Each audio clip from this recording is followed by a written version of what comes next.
Visit করি, visit করে আমাদের ওনাদেরকে আপনাদের টাইম দেওয়া আছে? হ্যাঁ, টাইম কটা থেকে কটা?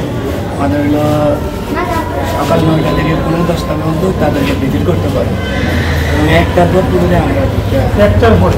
এর আগে তো আপনারা ওটা না, ওটা 50 জন, কিন্তু আমি উপরে গিয়ে দেখলাম তো কেউ কয় আমার খাবার না 63 জন 70 জন আমাদের 50 জন উপরে নাই। 50 জনই তো থাকতে হবে। 50 জন থাকে, 50 উপরে যা থাকে না 60 জন 50 জন খাবার পেয়েছি, এরকম লোক পেয়েছি মাত্র 2 জন।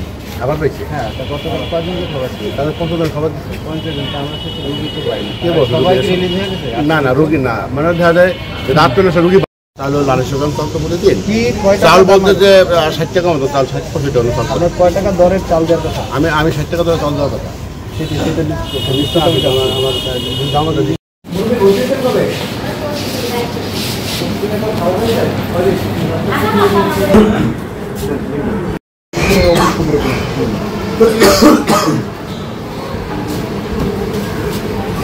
আজকে বসে করছে, আগে বসে করে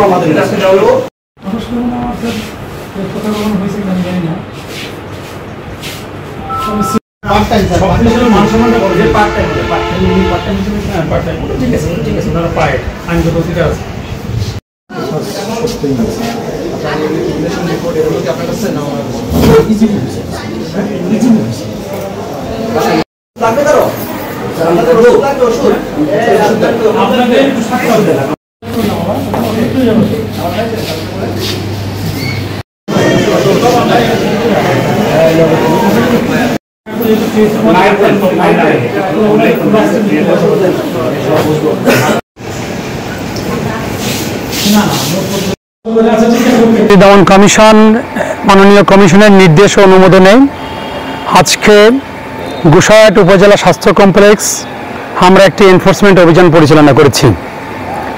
মূলত স্বাস্থ্যক্ষেত্রের অনিয়ম দুর্নীতি বন্ধে দুর্নীতি দমন কমিশনের মাননীয় কমিশন দৃঢ় ঐক্যবদ্ধ। আজকে এখানে আমরা সরেজমিনে পরিদর্শন করেছি। আমরা অত্যন্ত আহত হয়েছি। স্বাস্থ্যের যে পরিস্থিতি আমরা এখানে দেখলাম, আমাদের মনে হয়েছে হাসপাতালকেই আগে ট্রিটমেন্ট করা দরকার। এখানে কর্তৃপক্ষ যিনি আছেন তার সাথে আমরা সরেজমিনে কথা বলেছি, তার বক্তব্য গ্রহণ করেছি, প্রত্যেকটি ওয়ার্ড পরিদর্শন করেছি, আমরা ক্যান্টিন পরিদর্শন করেছি। ক্যান্টিনে যে খাবার সরবরাহ করা হচ্ছে অত্যন্ত অস্বাস্থ্যকর পরিবেশ, নোংরা পরিবেশ, এবং ক্যান্টিনের যে চাউলটা ব্যবহার করা হয়েছে তারা টেন্ডারের যে নিয়ম মোটা চাল ব্যবহার করছে, টেন্ডারের সম্পূর্ণ বিপরীত। আমরা ঠিকাদারের সাথে কথা বলেছি, উনি তার ভুল স্বীকার করেছে এবং ভবিষ্যতে এটা শুধরে যাবেন বলে আমাদেরকে আশ্বস্ত করেছেন। হাসপাতাল অত্যন্ত অপরিষ্কার, যেটা আমাদের অত্যন্ত মন খারাপ হয়েছে। আমরা এটা যারা দায়িত্বপ্রাপ্ত আছে তাদেরকে আমরা প্রাথমিক নির্দেশনা দিয়েছি। এখানে টেন্ডার প্রক্রিয়া একটা অনিয়ম হয়েছে বলে আমরা তথ্য পেয়েছি। 2024-25 অর্থ বছরে এমএচআর সামগ্রী, ঔষধ এবং অন্যান্য গজ, ব্যান্ডেজ সেই সামগ্রী সর্বনিম্ন দরদাতাকে প্রোভাইড না করে তার চেয়ে উচ্চ মূল্যে দরদাতাকে প্রোভাইড করা হয়েছে।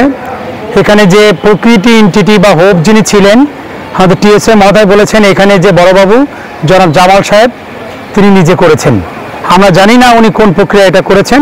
আমরা রেকর্ডপত্র মোতাবেক পরবর্তীতে এ বিষয়ে পূর্ণাঙ্গ প্রতিবেদন বিধি মোতাবেক কমিশনে প্লেস করব।